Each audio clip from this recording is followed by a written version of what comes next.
Hello, and thank you so much for joining us today. My name is Sheila Caldwell, and I am the president and founder of the Heart2Heart Foundation. We are a grassroots organization located here in York County, South Carolina, but we do serve the entire state of South Carolina, the Charlotte metro area, and through some of our online programs, we have people that we work with all over the country. So thank you for joining us today. The reason why we are gathering today here on Zoom is because we wanted to hold an informational session for the leadership for our first responder community. Earlier this year, even back about a year ago, we actually began working on a new program called Saving the Saviors. It is a first responder program, and its goal is to try to improve the heart health of our first responders and prevent heart attack and stroke. As a lot of us know, 50% of our firefighters, that's what they die from, is from heart disease. We have a large percentage of our police force, for example, around the country who are overweight and obese. And when you look at the statistics among our first responders, it reflects much of what we see in the rest of the country when it comes to the risk factors that lead to heart disease. And we want to help prevent that. So we were approached by Gill Holler Insurance, specifically Dean Holler, who wanted to do a program in memory of his brother, Ed. And they wanted to focus on our first responder community. And we were excited about that because we've been talking about this for years and trying to figure out the best program and the best way to approach it. And I believe we put together a great program. While COVID delayed us a little bit, it also gave us some time to really address some areas that we wanted to focus on. And heart health is more than just our physical being. It is also our mental health. And when we began really having conversations about how the pandemic, how this year, just the normal stresses that first responders face, our team really wanted to bring mental health to the forefront and to deal with this sooner. And so I want to let you know who is a part of our Saving the Saviors team. We do have a planning team and advisors. First of all, Dr. Sushil Singhi from Carolina Cardiology. He is our medical advisor for this program. We have Randy Feltner, who is a battalion chief in the Naval District in Washington, in the Washington, D.C. area. So he is an advisor on this program. He's also coincidentally a heart attack survivor at the age of 38. He is one of my co-champions with the Survivors Have Heart program with Bob Harper, and we are delighted to have Randy participating with us. We also have, and a lot of local people know this name, Robert White. He has been involved in EMS for over 25 years, and now he is the Health and Safety Program Manager at York Technical College. So thank you, Robert. Betsy O'Brien, who's the Executive Director from NAMI Piedmont, Tri-County. I'm sorry, I'll get that out. Barbara Miller, who is online with us right now from South Carolina Thrive. Liz Walsh, also from South Carolina Thrive. Deb King, who is a cardiac nurse with decades of experience in cardiac rehabilitation. She is our vice president and co-founder. She's involved, as well as one of our board members, April Mailer, who is a cardiac nurse and has Begin with Wellness that is working with us. So that is our team that has been meeting together all year, putting this together. And so today we are really excited because, as I said, mental health was a subject that we felt like really needed to be addressed. And I am going to introduce one of our special teammates today, and that is Barbara Miller. She's the training coordinator for South Carolina Thrive. And so this informational session today is to introduce to you all a program called Mental Health First Aid. And Barbara's going to walk you through it to explain how this really vital program can help you and your team, fire, police, EMS, sheriff, the dispatchers. We want to make sure we're including them. And so I'm going to turn it over to Barbara. And at the end of her presentation, we're going to come back, chat about the program, give you an opportunity to ask questions. If you're watching this video on the replay and you have questions, we're going to send this out to everybody via email. You can reach out to us, you can text us, you can call, email, any way you want to do that, and we'll be happy to answer those questions. So good morning, Barbara. How are you? Good morning, Sheila. Thank you for inviting me here to join you all today. I appreciate it.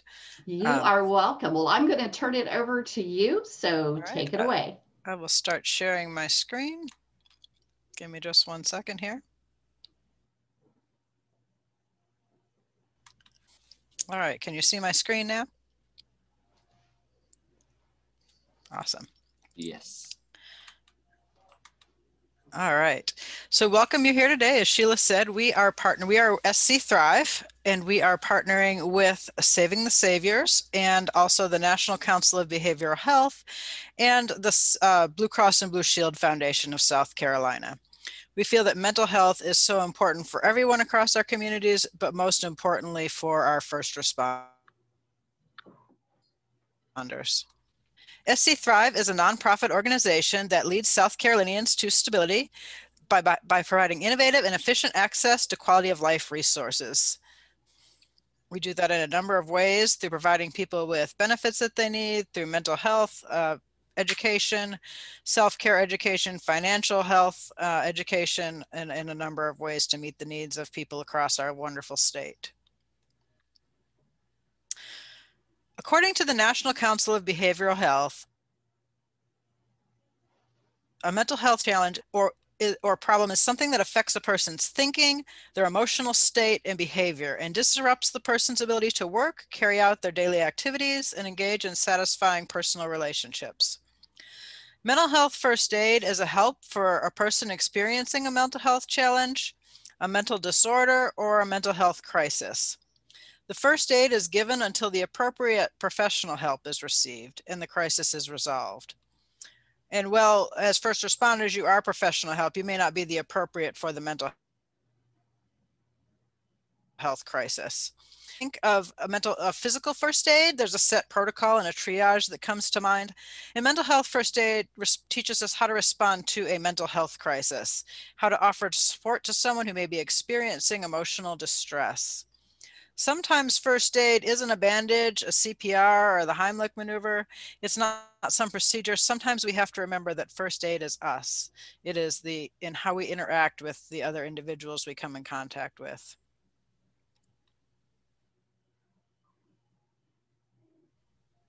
First Aid sees mental health, USA sees mental health as a continuum, ranging from good mental health to having a mental disorder. And a person will vary along this continuum at different points of their life. Throughout their life, they'll vary back and forth. A person with good mental health will feel in control of their emotions. They will have good cognitive functioning and will have positive interactions with the people around them. This state allows a person to perform well at work, in their studies, in their family, and their other social relationships. It is the equilibrium that we all strain.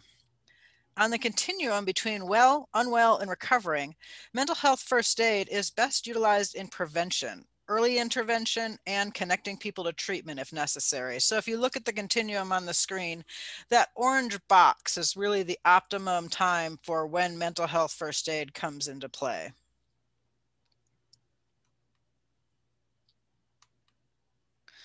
Talking a little bit about first responders, you can see some of the statistics here on the screen. Responders attempt suicide at a rate of 10 times higher than the general population. 85% of first responders have experienced some symptoms of a mental illness at some point in their lifetime. A firefighter is more likely to die by suicide than to die in the line of duty. Those are just some shocking and startling statistics, but it's the reality that our first responders face every day, as you all well know.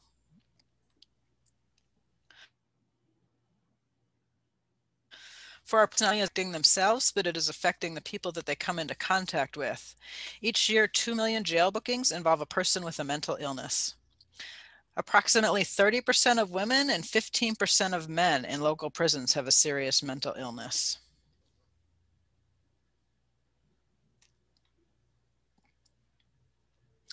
When you use the skills that you learn in mental health first aid, you are the first line of support for a person in need, whether that be someone in the community or maybe a colleague member or a friend, someone that you work with on the day-to-day. You are there to help them feel less distressed, and you can be a vital source in helping them to seek further assistance. Your body language, what you say, and how well you listen can have a powerful impact on the individual in a crisis. The quality and type of support you offer through listening can enhance coping and self-esteem. With an accurate view of mental health challenges and using strengths-based holistic perspective, you can help others to help themselves.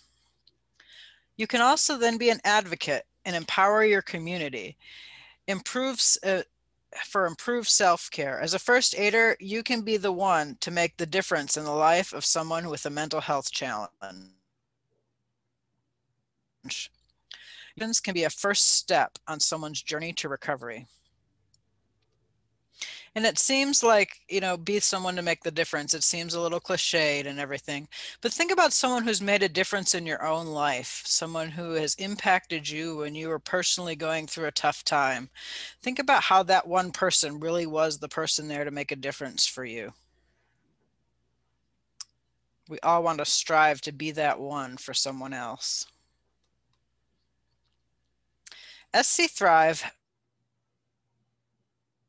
has partnered with Health and Blue Cross and Blue Shield of South Carolina to offer mental health first aid to teachers, fire, EMS, public safety, police, corrections, veterans, and nurses at no cost to the individual students.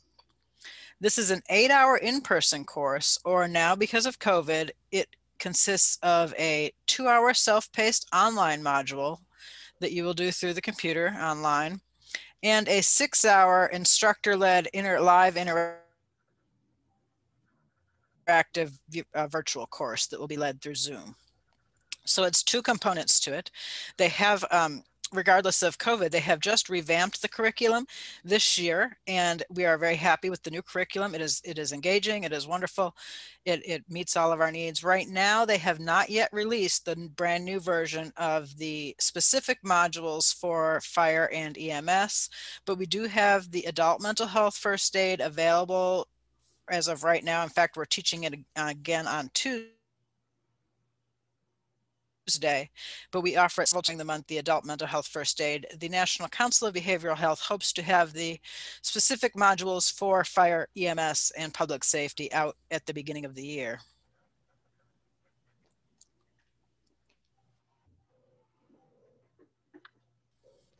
So learners will learn to identify signs and symptoms of mental health disorders in a context of feelings, behaviors, thoughts, and appearances. They will evaluate the impact of early intervention on mental health challenges. Learn to apply the appropriate steps of the Mental Health First Aid Action Plan, which I'll introduce you to in a moment, the ALGI, to a real life scenario where a person shows early signs and symptoms of a mental health challenge, worsening signs and symptoms, and where a person has developed into a crisis situation. And last but not least, and most importantly, choose the appropriate methods of self-care following the providing of mental health first aid.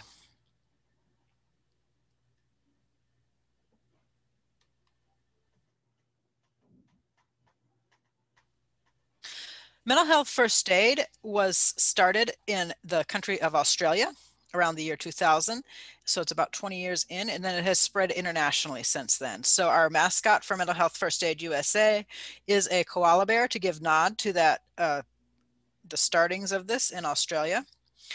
And what we call the name of the koala bear is ALGI, and that is the acronym for our Mental Health First Aid Action Plan.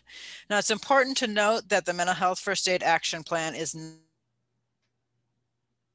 not designed to replace professional protocols that you may have in place as a police officer, corrections officer, or as a firefighter, as an EMS. This is not designed to take the place of any of your standard protocols. It's designed to give you just another tool in your toolbox to help you with some difficult situations and to help one another and help each other as well. The action plan centers around the assess, and that's for two reasons. Because mental health first aiders need to continually assess whether or not the individual is in crisis or into a crisis, what may have not started out as a crisis. And mental health first aiders should always be aware of any changes to the situation so they can adjust their approach accordingly. You'll also note that the mental health first aid action plan is non-linear. It is a cyclical. So you may not go from A to L to G to E to E in a straight line like that. You may go across to different points. You may not need all the points, but you're constantly going back into that center assess. Think of it as you're driving a car when you're driving your vehicle down the road, not driving your car, but you're driving all of the cars around you. So you're aware of if somebody's putting on their brakes or if somebody's speeding up, somebody's getting into your lane, going to cross in front of you, they're going to stop the red light. You're always assessing everything that's around you. And that's very important in mental health first aid as well. So after assessing, the first step for LG is approach, assess for risk of suicide, harm, and approach and assist. Then we have listen non-judgmentally, and that is probably the most important step for us as Americans in general. Give reassurance and information. Encourage appropriate professional help. And encourage self-help and other support strategies. When we think of physical first aid, like I said, there's usually a set protocol and a triage that comes to mind. And mental health first aid teaches how to respond to a mental health crisis in the same way and offer support to someone who may be experiencing stress. We're going to talk about the importance of early intervention. We think of, if someone who's been diagnosed with cancer or diabetes or heart disease, if they're diagnosed early, the outcomes are going to be a lot better. If you catch cancer in its precancerous stages or in stage 1, there's going to be a lot more better outcomes than if it's caught in stage 4. So early intervention in mental health is just as important as early intervention in physical health, and your health outcomes are run. Early intervention refers to recognizing the warning signs of a mental health or substance use challenge and acting before it becomes worse. Early intervention helps to prevent the symptoms from becoming more serious, and it reduces the risk of secondary side effects of mental health or substance use challenges, such as job losses, relationship breakups, substance use challenges, arrests or problems with the law, or even suicide or suicide ideation. So in our little clock there, the best time for intervention is now, not yesterday, not tomorrow, but now. We all have mental health. It's the way we think, the way we feel, and our overall well-being. At any one time, we're all somewhere along the spectrum between feeling great, feeling fantastic, average, not so great, feeling pretty crappy, and just not able to hold it all together. And that's normal. We move back and forth along the spectrum depending on what we're doing on that day, throughout the course of a week, throughout the course of a month. We all may have our good days and our bad days. Depending on what kind of tools that we have in our toolbox and how we utilize them, kind of keeps us in balance.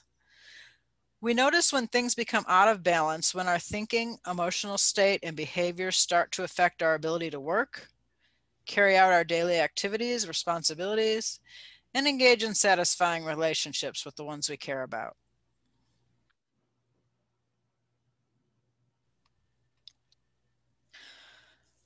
One of the main things we teach in mental health first aid is how to be a noticer. So as a first responding professional, as a police, as a fire, as an EMS, you are great noticers in your professional life. You are trained to have that critical eye to everything that's going on around you. But sometimes when we get into our personal lives and we're kind of off the clock and we're sitting there with our coworkers or our family or our friends, we may not be noticing those signs as much. And we always want to be noticing. It's important to look for patterns and things that may be unusual for the individual. And it's hard to say exactly how to categorize a person's moods, but be on the lookout for changes in behavior. Something to see how a person is really feeling. To see if there's a change in the person's mood, though, you have to first be able to recognize what the normal mood for them is. If someone is usually short with you or quiet in the morning before they've had their coffee, then it doesn't mean anything if they seem down when the first time you see them. But if they're usually a morning person and they're happy, they're talking to everybody, and they all of a sudden start looking groggy in the morning, like they haven't slept or something bad perhaps might have happened in their life or be going on internally. Some of the things categories of things we want to look at when we are looking at early signs and symptoms: behavioral changes, an emerging pattern of showing up late or canceling personal or professional commitments. Physical behavior: tired looking, disheveled clothing, appearing more unkempt than what's usual that person.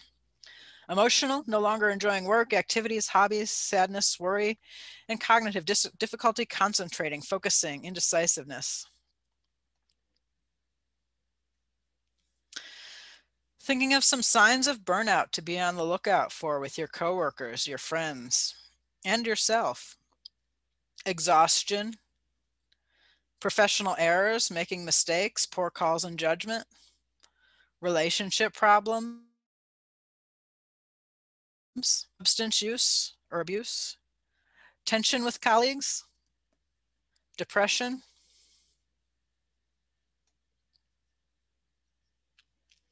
After assessing, remember the next step in mental health first aid is always approach and assist in a non-crisis situation. Plan to talk privately about your concerns in a mutually convenient time and place that's free of distractions, especially if we're talking about a colleague or a coworker. Be aware that they may not open up to you until they are sure that you care. It's a risk to be open, to be vulnerable, and as first responders, you're not designed to be vulnerable, so it's something that you have to really prepare for. A person may downplay what they're going through to either avoid upsetting you or avoid being labeled, or they may not recognize that there's a problem. And let the person know that you're ready when they are. And do not pressure them to talk. As first responders, it's almost instinctive to constantly be making judgments about the people and the situations you encounter. Listening non-judgmentally is a completely different skill set, and it takes practice. As one of the LG action steps, we really dive deep into this in our mental health first aid training, and more about what it looks like and how to incorporate it into your toolbox. If you look at the screen here, 5 tips of non-judgmental listening. Reflect on your own state of mind, your internal biases, your preconceived notions.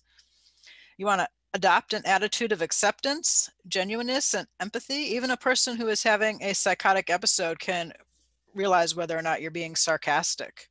You always want to have genuineness and empathy for that individual. Use verbal skills to show that you're listening. Maintain positive body language. And recognize cultural differences, whether that's within the culture of the profession or within a person's racial culture, religious culture, generational culture. There's a lot of things to take into account there. Just want to touch for a minute on those active listening skills because they are so important when we're going into listen non-judgmentally. Take the time to really listen, especially if you are, intervening with a coworker who you feel may be going through something really rough right now. Is different than just being a listener.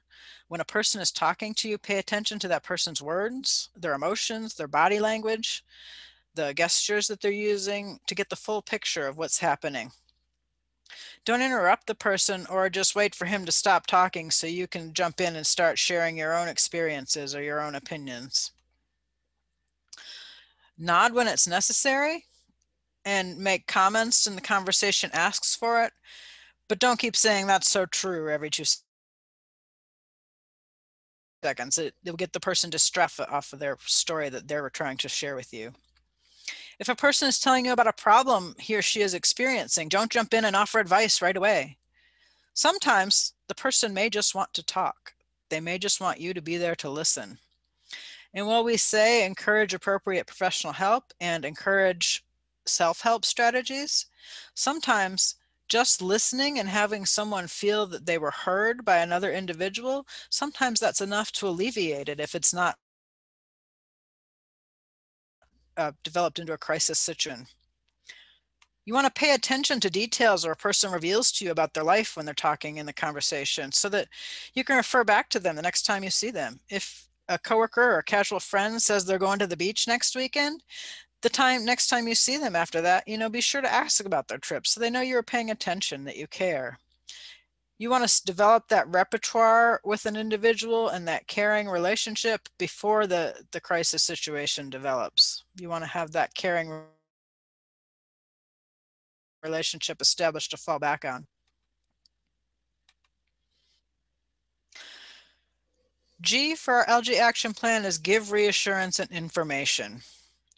The important next step after you've been listening is to give that reassurance and information. You're going to be fine has rarely reassured anyone. That's not something you see. It's got like cartoon boom there. That is really not something that is helpful to anyone, although we hear it often. I'm sure most of us have heard it said to ourselves, just get over it, get back to work. We've got a job to do here. But that is really reassuring for someone who is experiencing a mental health challenge. Reassurance is a statement, a comment, or an action that helps to remove a person's fears. Information helps a person understand a concept, discuss options and next steps, and indicate when they need additional help or support. Advice, however, consists of guidance or recommendations offered to a person that tells them a specific course of action. This is what you should do, or if it were me, I would. And it doesn't really guide the person to making their own choice. Information, however, gives the person facts and help them discuss more options and make a decision for themselves. And then we want to talk for just a minute, touch on worsening signs and symptoms. Again, those same categories that we saw in the early signs and symptoms: behavioral, physical, emotional, cognitive. And again, be a noticer. Is this, in the early signs and symptoms, is this unique to this person? Is this a change from where they typically are? And in worsening signs and symptoms, is this becoming a pattern? So withdrawing from family and friends, absenteeism, or presenteeism. They're there, but they're not really there. Odd or erratic behavior. Declining personal hygiene. Drastic change in weight, either up or down. Increasing sadness, worry, anger, rage, hopelessness or despair. Increasing self-blame or self-criticism. What if the person doesn't want help? We've all come across a person who says, I'm good, I'm fine, it'll be okay. We say encourage the person to talk to someone they trust. You may not be the individual. You may recognize the need for them to have someone to talk to, but you may not have established that relationship with them. So encourage them to talk to someone that they do trust. It's important, especially as leaders, to never threaten a person with forced leave, hospitalization, any punitive action, if you want to change the culture and open up to a healthy mental health first aid, a healthy mental health environment. Remain patient. Sometimes it takes time for the person to open up, and sometimes it takes time for them to realize that it has developed into a problem. And remain friendly and open. And the person may want your help in the future. Just touching again on some of these things, what depression looks like in the workplace. Indecisiveness, forgetfulness, difficulty concentrating, increased self-criticism. Some things, what depression feels like and what depression looks like. So you think of a duck on the pond, and what you see may be what you see on the surface of the duck. Underneath is all the stuff going on. Or you think of an iceberg, you only see the tip of the iceberg and you don't see all the stuff underneath the iceberg that's underneath the water. So what depression feels like on the inside for that individual, that's the stuff you don't see. That's the feet going underneath the water. That's the bottom of the iceberg that you don't see underneath the water. What it looks like, depression looks like, is what the signs that you see. So symptoms are what you feel on the inside. Signs are what is observable by others on the outside. So they may go off from the team, isolate themselves. If the team has some downtime, they may not participate. Indifference towards things, an indifferent attitude, putting things off, missed deadlines, not completing paperwork, accidents, seeming scattered or absent-minded, procrastination, indecisiveness, slowed productivity, coming in late to work, afternoon fatigue, accidents, unsure of abilities, lack of confidence, low motivation, detached, change in appearance. If you see those things, and those are the things that you see, the physical signs that you see, go back to the other side of the column and look at what may be causing those things.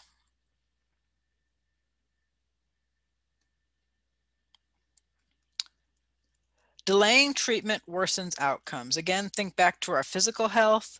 Think of if you get your cancer diagnosis when it's in the very first early stages versus when you get it diagnosed in stage 4. Delaying treatment always worsens outcomes.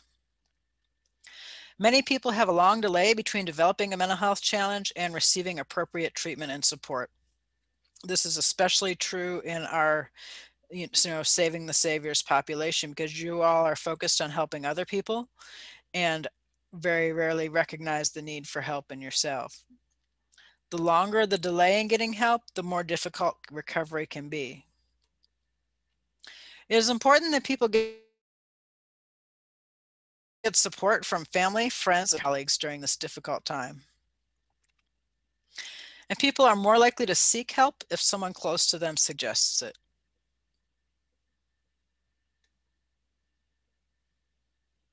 First responders are trained to be the person in charge in crisis situations. However, the role of being the person in charge doesn't often allow for one to think about themselves personally and how it's affecting them. When a person is always on, going from one crisis to the next, they may begin wearing their mental health through their words, their actions, their behaviors. And there's a good chance that these won't be positive words, actions, and behaviors. This makes it difficult for interactions with coworkers, superiors, friends and family, and ultimately the people in the community who are being served. And this graphic comes from the British Columbia First Responders mentalhealth.com. And they've really taken to heart some of the things that first responders are feeling, but they're not saying. Very powerful graphic.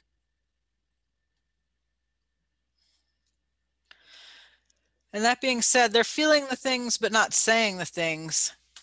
Mental health, mental illness is still a big stigma, not only in our society as a whole, but by and large in the first responder community. Some common myths include mental disorders are signs of weakness and personality flaws. If someone wants to be happy, they can be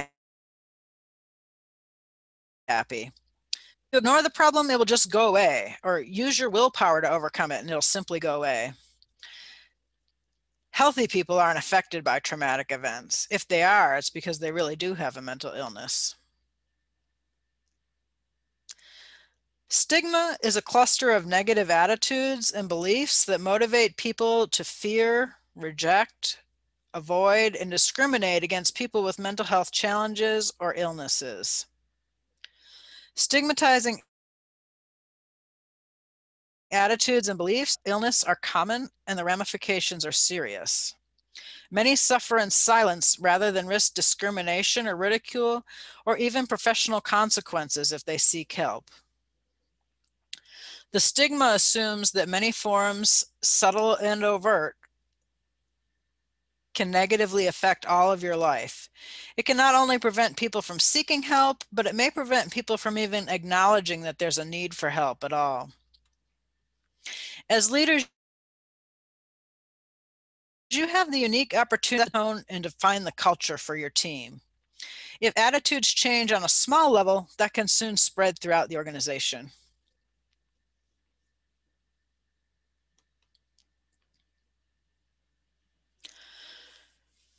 If all you have is a hammer, then everything begins to look like a nail, said Abraham Maslow. Think of as Maslow in the hierarchy of needs. The more tools you have in your toolbox, the more options you have when you are confronted with the difficult situation. This is very important because not every tool is going to be effective in every situation. You can't build an entire house with just a hammer, and you can't build a better life or a better community with only one mental health tool either. The law of the hammer says we have a tendency to have an over-reliance on one particular tool simply because it is familiar to us.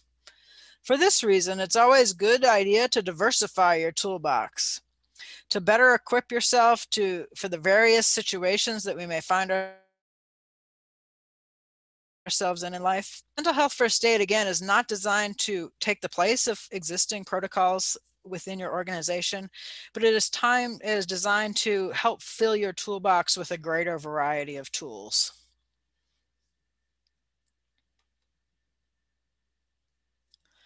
The old joke is that WD-40 and duct tape can fix anything. And we may all fall back on them from time to time. Even as first responding professionals, sometimes we find ourselves duct taping parts of our lives together. The danger of quick fixes is that they only provide temporary solutions to ongoing problems. If we don't regularly practice using the variety of mental health and self-care tools that we've added to our toolbox, then when we're most stressed, it may be easier to just fall back on the WD-40 and duct tape of our life, like alcohol or nicotine, other substances, overeating or undereating, engaging in risky behaviors. What are some of the coping strategies you've seen others that use that may just be a temporary fix? Something to think about.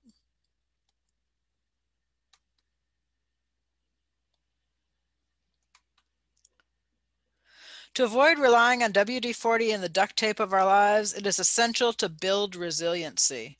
Focusing on the 4 components of resilience: connection, physical wellness, purpose, and mental wellness can empower you to withstand and learn from difficult and traumatic experiences.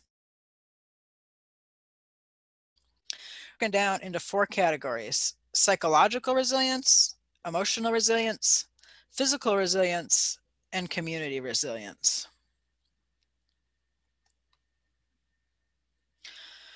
Resilience is important for several reasons. It enables us to develop mechanisms for protection against experiences which could be overwhelming. It helps us to maintain our balance in our lives during difficult or stressful periods. It can also protect us from the development of some mental health difficulties and issues.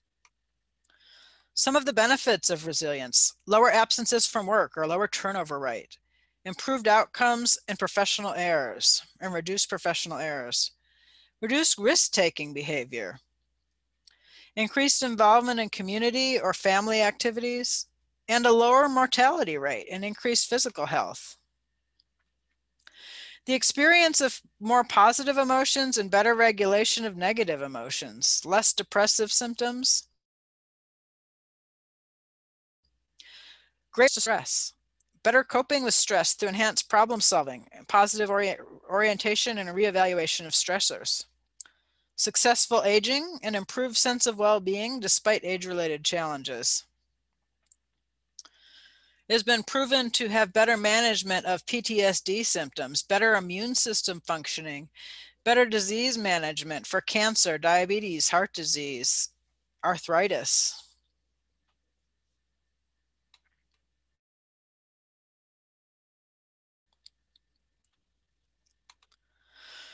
I'll talk just for a minute about self-care for first responders. I love the name of Sheila's organization, Saving the Saviors. We rarely, as a first responder, think about saving ourselves. 85% of first responders have experienced symptoms related to mental health issues. 84% have experienced a traumatic event on the job. 34% have received a mental health diagnosis.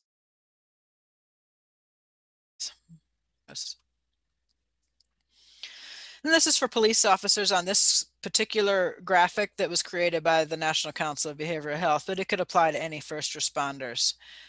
Do your best to leave work at work. Debrief with someone you trust. Recognize the valuable role that you and your fellow officers or your fellow teammates play on the first lines of COVID-19. Practice self-compassion. Make one priority. Validate any emotions you may be feeling. And just take a moment. Find ways to see the positive. Sometimes self-care gets a bad rap. It seems all frou-frou, and things like yoga and, things that we normally wouldn't do or engage in as individuals. But sometimes, like it says here, it's just, finding someone that you can debrief with, someone that you can have a conversation with, the reality to just talk it out. Sometimes it's just giving yourself compassion, validating your own feelings about a situation. It's not always, buying yourself flowers and taking a bath and, going to yoga. It's not those types of things. It's much more practical.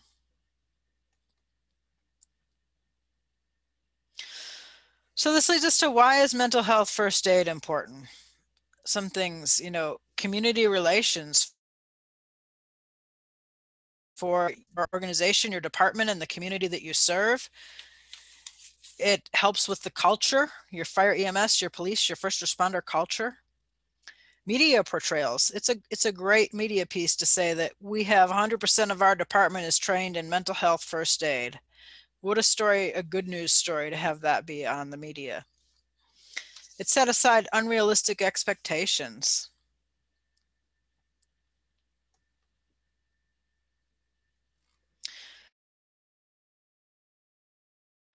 Changing culture, it starts with changing behaviors. First, it's important to define the culture that your team or your organization wants to aspire to. Align the values with the aspirational culture. And then redefine the behaviors, the symbols, the symptoms, the systems to get in line with the culture. Small changes lead to big changes. When trying to change culture, small successes definitely lead to big successes, and we are proponents of that. What I want to share with you as I close the presentation here is something that is borrowed from Mental Health First Aid England. As I said, the Mental Health First Aid is an international program, but every country does it just a little bit different. But in thinking about changing the culture within your team, within your organization, and making mental health a priority, not only internally within the organization, but externally as well with the community. But a good place to start is internally. And once it's in place internally, it can be in place externally. And Mental Health First Aid England has developed a thing called Take 10 Together. And we're all busy. We all have 1,000 things, and our days are long and hard. But taking 10 minutes to have a meaningful conversation with a coworker, a friend, a family member about mental health. We believe that talking about mental health is crucial for self-care, for organization, for community health, reduce professional errors and errors in judgment, and overall improve professional outcomes.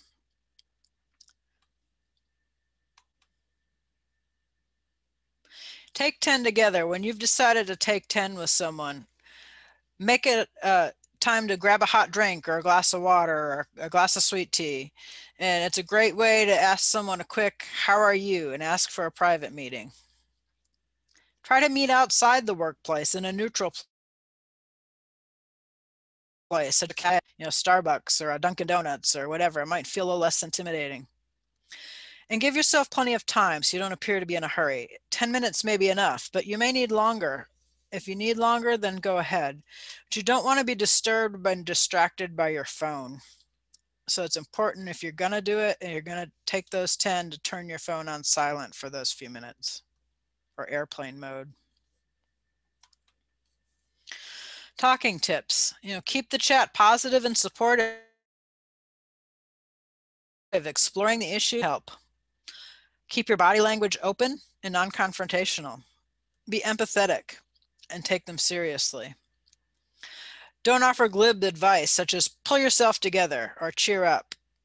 Take into account cultural differences. Again, we spoke of this earlier, and differences in communication style, whether it's generational, whether it's racial, ethnic, religion, even gender. How much eye contact is appropriate?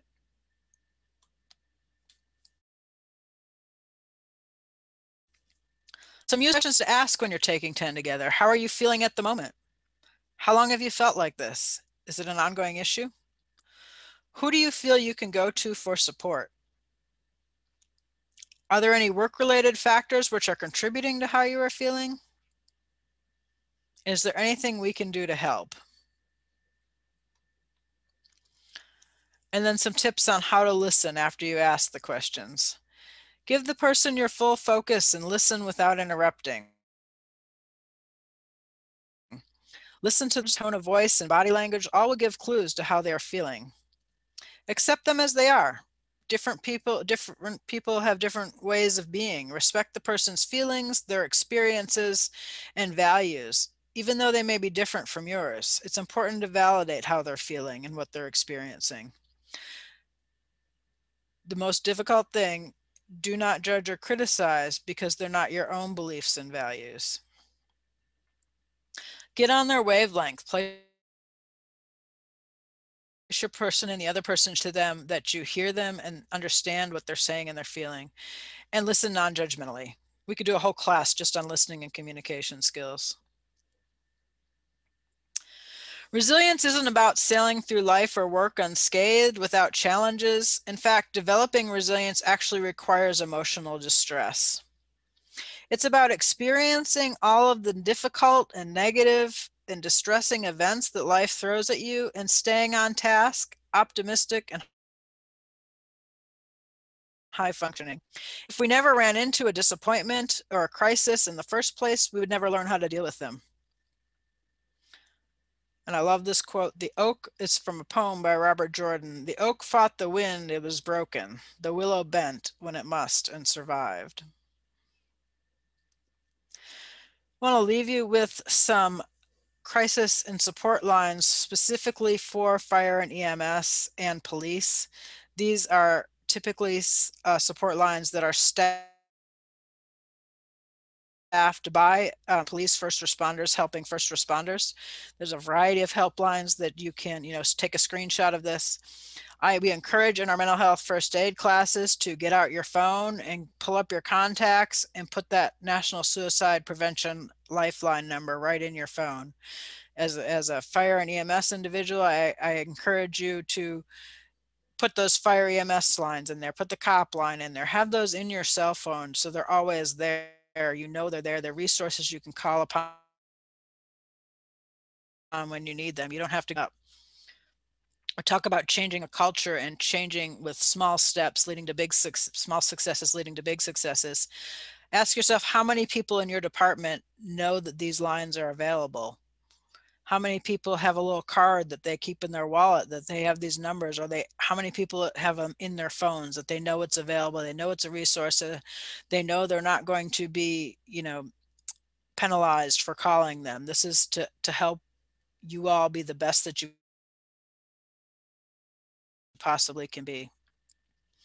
And the next steps, if you've decided that mental health first aid is something that you want to bring to your community, you want to bring to your team, you want everyone to encourage it, you can contact us at training@scthrive.org. You can go to our website and we will have access to, like I said, we right now have the adult mental health first aid available, and we have a number of slots each month for that class.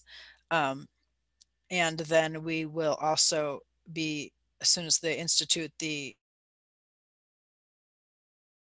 specific module or fire and EMS, we'll make those available as well. SC Thrive is sponsoring partners with these organizations and foundations who help us to do the work that we do. Normally there is a cost to mental health first aid instruction, but because of our grant with Blue Cross and Blue Shield Foundation of South Carolina, we are able to present it and to all of you for free of charge. First responder, you are a police, a fire, a corrections, an EMS, a veteran, a nurse, a teacher. There is no cost for this training for you. We are in the process of connecting with, for 2021, renewing the CEU credits. It's an annual process to renew those CEU credits. But if our CEU credits are renewed for 2021, then through the Criminal Justice Academy, there will be 8 hours of CEU credits available. And through the DHEC, there will be 8 hours of CEU credits available in MS as well. And we do invite you to stay connected with us on Facebook, Twitter, Instagram, and YouTube. Again, we are SC Thrive. Our 1-800-726-8774 is our helpline that is open Monday through Friday from 8:30 to 5. In addition to helping folks connect with resources, whether that be SNAP or Medicaid, if you have an older adult parent and you are looking at care for them, we have services for that. And we also, if you do extension line 3, there's also free credit counseling that is through the nonprofit organization Money Marketing International. So we have really a lot of resources that are available to you. And we just encourage you to stay connected with us. I am going to stop sharing my screen and turn this back over to Sheila. I hope that you found something that you could take away with you today, and something that will you'll be able to pass on to your coworkers. Barbara, that was awesome. I mean, that is so much information in such a short period of time. And, you know, the takeaways from this that, you know, in the past, this has been something that you all have been able to offer in person. But again, all of us are converting our programs to virtual programs, and such a wonderful offering. And we're excited that hopefully in the near future, the module specifically for our first responder community will be available, but to use this as the basis of that for all of our frontline community is incredible. So I am going to, if you would like to ask any questions, feel free to unmute yourself. We are recording this, and we will be sending this out to everyone who is on our Saving the Saviors email distribution list. We'll also put it on our YouTube channel with the Heart2Heart Foundation. So anyone who meets that criteria for the free presentation, if you're interested, you can look below the video or in the email. We'll also put it on our website at the Heart2Heart Foundation, the links of where you can, number one, get more information and resources from South Carolina Thrive, but also the links to sign up for these programs, because I'm so excited. These are going to be available to you throughout 2021. And boy, this is something that we all need. So that was wonderful information. Does anybody have any questions for Barbara? I said it is virtual right now because of COVID. We don't want to gather in large groups. So it is, again, a 2-hour self-paced course that you'll complete in the weeks leading up to the class. And then there's a 6-hour in-person instructor-led training that is very interactive. And we encourage you, even if we don't have those modules available from the national councils, they are taking some time to make sure they get it right as they revamp the curriculum. The adult mental health first aid is also just equally as valuable. It just doesn't give you that little extra specific special touches, but a lot of the curriculum is duplicate, but there's some extra curriculum special touches for the first responders. So we hope that'll be coming out soon.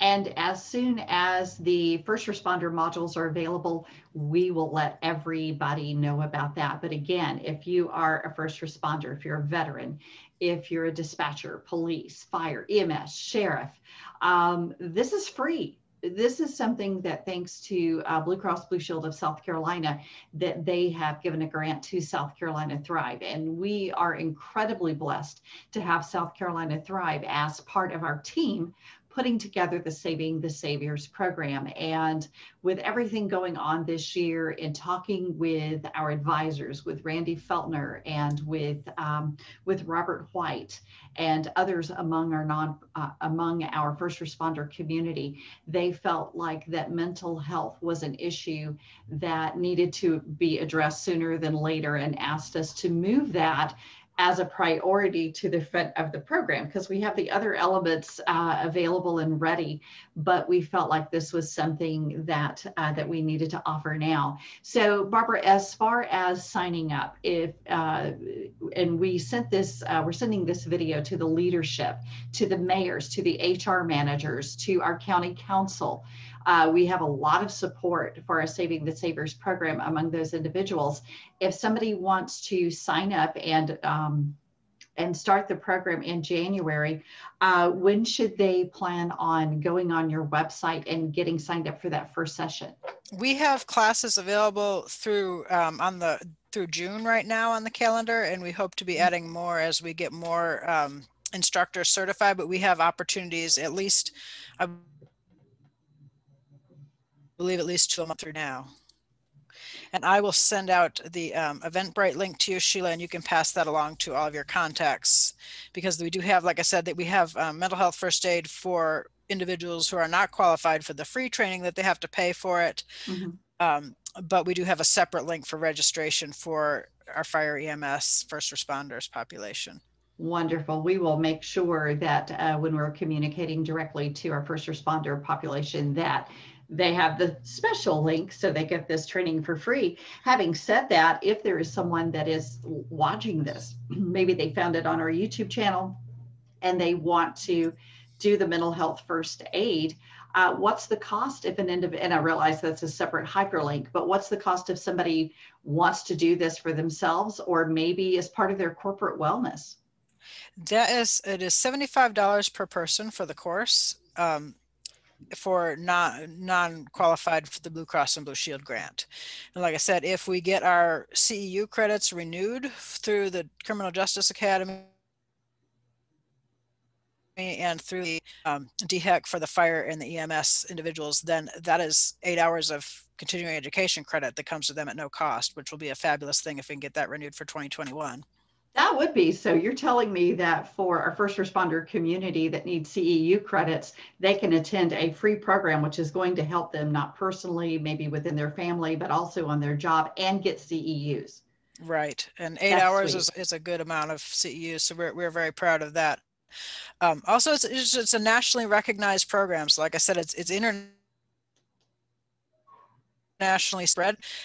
The National Council of Behavioral Health is Mental Health First Aid USA. So that is something that you get a 3-year certification for when you take the class. And that's something that you can put on your resume. It's something that you can put on your LinkedIn, something that you can tout that I value mental health first aid. I've taken the class. I'm certified for 3 years. It's a great thing to add to your repertoire. That is amazing. And a lot of the conversations that we have had this year, in addition to the pandemic, is really the need to help equip our first responders more than ever with the ability to recognize mental health issues, how to intervene, how to handle them, what resources are available to them. And I could see this being a really valuable resources within those departments to really help them do their jobs, because we know it's going to take a while before those mental health resources may be available to police or fire or EMS departments or to dispatchers. But I could see this being that companion resource to really help them in their jobs every day. Oh, definitely. It's a tool that they can stick in their toolbox. Like we said, mental health first aid is not designed to usurp any, departmental protocols or procedures for the way you handle things, but it is just another tool in your toolbox. And the more different tools, variety of tools we have in our toolbox, the better things that we can build and the greater things that we can build together as a community. Amen. Amen. Thank you so much. And for those of you that are with us and also watching this on the replay later, this is something that we felt like within the Saving the Saviors program, as we began to develop and we had the conversations, that we wanted to offer a program that really touched on the entire person. Our physical well-being, our mental well-being, our spiritual well-being. And so our team has been very focused on this, because our heart health is more than just that organ, in the middle of our chest. Although we really believe if you take care of that physically, it takes care of a lot of other things, a lot of other diseases and prevention. So just to let you all know a little bit more about the Saving the Saviors program, it is an advanced cardiac prevention program. And what it is designed to do, and a lot of you get annual physicals. And what we know, as myself being a heart attack survivor, having other survivors on our team, and we've had first responder leaderships and first responders here in our area who have had cardiac issues. We've lost some to heart attack and stroke. And what we wanted to do was to take what you get every year, taking that with the basic heart health screenings and taking it up a level. So to let you all know about the Saving the Saviors program, and this is going to launch after the first of the year, because we know with the holidays, okay, nobody wants to talk to me about their heart health during the holidays. I understand that. That's okay. But in January, we talk about, starting over, turning over a new leaf, all of that, our New Year's resolutions. So we figured in January, this is when we're going to launch this off, but it's a very simple program. And we do have the capacity to give scholarships to 20 right now, first responders. We hope as we do more fundraising, we'll be able to give scholarships to more. But for 20 of our first responders that qualify, and the qualifications are really simple, we will be putting them through this program. And the program is going to provide to them an advanced cardiac assessment.